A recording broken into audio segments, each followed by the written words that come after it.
Hello, what's up guys? In this video I'll show you how to add tags on your YouTube video from your mobile device. So make sure you have YouTube Studio installed on your device.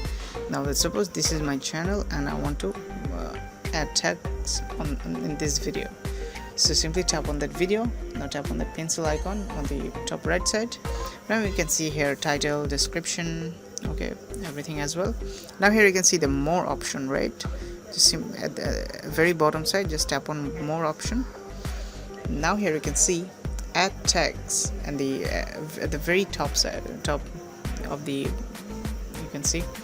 So yep, and now you can simply write any tag. Let's suppose I'm writing meme, and let's suppose if I try to write 2021, and after writing your tag, it's a one word tag. So after writing your tag, just simply tap on comma, okay.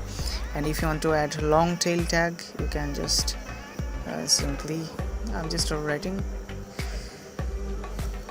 how to add tag right now. After completing your long tail tag or keyword, whatever it is, simply just tap on comma, and here you can see your tag is added.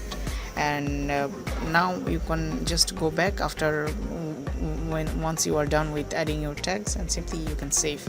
So in this way you can add tags in your YouTube video.